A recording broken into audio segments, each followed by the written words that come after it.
For a balance between power and fuel economy, V6 engines have been one of the best options for a while. V6s really are awesome. They're better than V8s in every way, because you don't have to deal with that stupid loud V8s. Alright. Who the hell wrote this? Who wrote this? And what is wrong with you? Okay, I don't agree with that, but in reality, V6s are great options for anyone looking for decent power along with good MPG when you feel like taking it easy. So here are 8 of the fastest American cars out there with V6 engines. Let's get into it.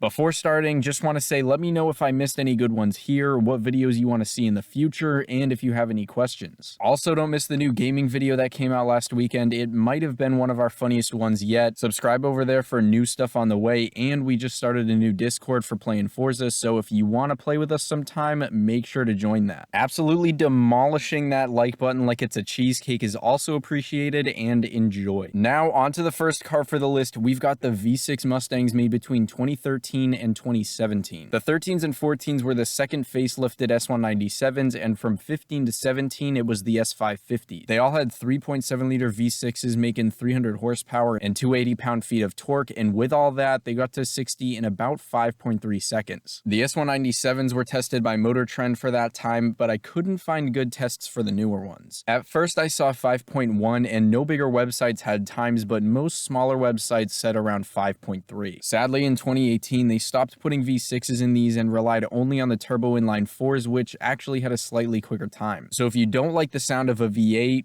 first of all, you're stupid. But these V6 and 4-cylinder Mustangs could be a great option for a quick, fuel-efficient car. And some people might be like, why would you encourage not getting V8s? And honestly, I even would rather take a 2011 V8 over a new EcoBoost because that's just my taste. But it really all depends on what you want out of the car, and to each their own. For someone who doesn't care and just likes these for the looks and doesn't care about the sound, this would be worth it. Anyway, second is one I mentioned in the last video, and it's the 2010 to 19 Taurus SHO. These hit 60 miles an hour in 5.2 seconds with a 3.5 liter twin turbo V6 making 365 horsepower. I won't sit on these too long because I've talked about them before, but these are awesome sleepers if you want to keep it stock looking, and if you do want to spice it up a little bit, I think they've got good modding potential too. And for another sleeper sedan with a 5.2 second time, we've got the Lincoln MKZ with the twin turbo 3 liter V6 option and all-wheel drive. This 5.2 time was reported by Motor Trend, but a lot of other people were saying a 5-second flat time. Without extras on either car, I like the looks of these more than the SHOs, but not enough to justify these costing more at like 35 to 40 grand. And if you like these but want to trade 0.2 seconds on top of that time for a bigger car, the top trim Continentals do a 5.4 second run, also according to Motor Trend. For the next car, I know some of you who saw the fastest 30K cars might be like, Hey, I've seen this one.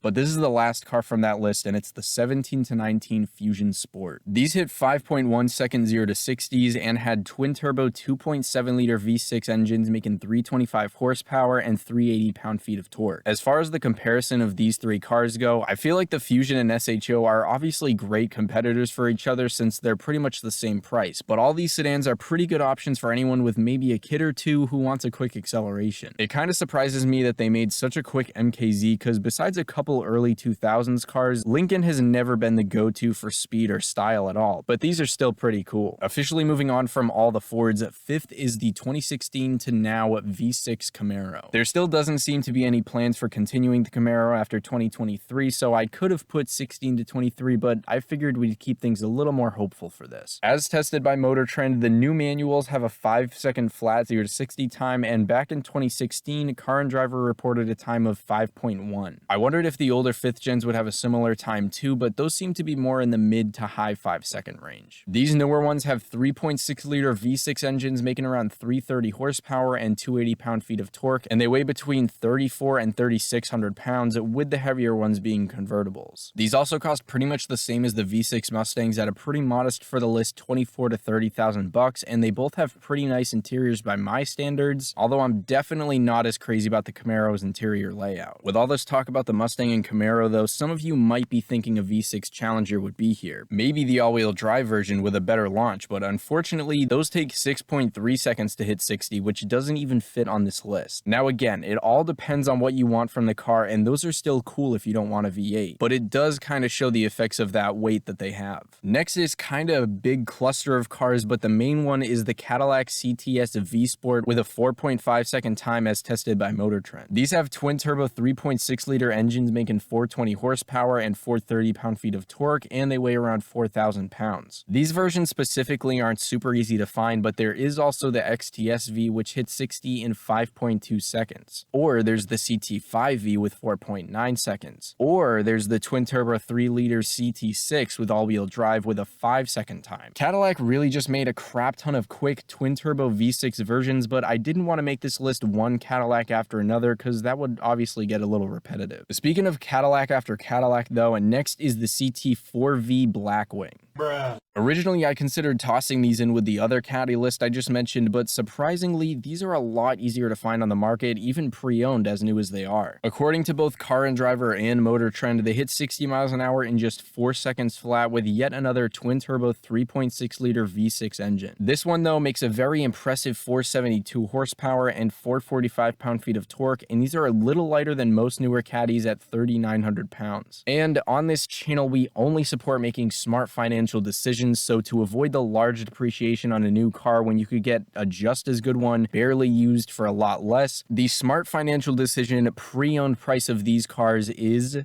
$75,000. And finally, the number one fastest American car with a V6 engine is the one that you all knew would be here. Psych, it's actually not the Ford GT because I'm not putting $1 million supercar against sedans costing less than a tenth of the price, but the number one for this list is admittedly another Cadillac, and it's the 2016 to 19 ATS-Vs with a sweet 3.2 time from Motor Trend. For anyone really disappointed about the GT, don't worry, I'll talk about it after real quick, but these ATS-Vs really are wicked quick. And you probably could guess it has a twin-turbo 3.6 liter V6 making 464 horsepower and 445 pound-feet of torque. These are even lighter than the 4V Blackwings, and they cost a lot less at $43,000 to $50,000 bucks. $40K obviously isn't cheap for a car, but it's a lot more realistic than $75K, and the other downside to these is that they really aren't too common on the market from what I saw. I really think these are definitely up there though as far as cool cars, because when I was making my fastest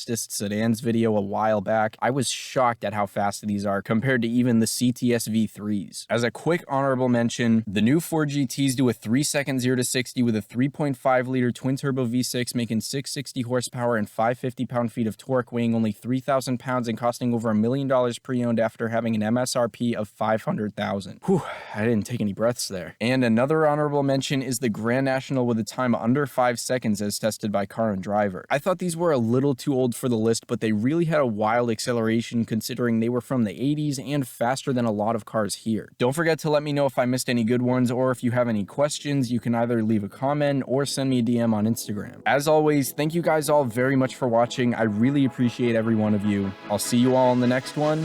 Have a great day.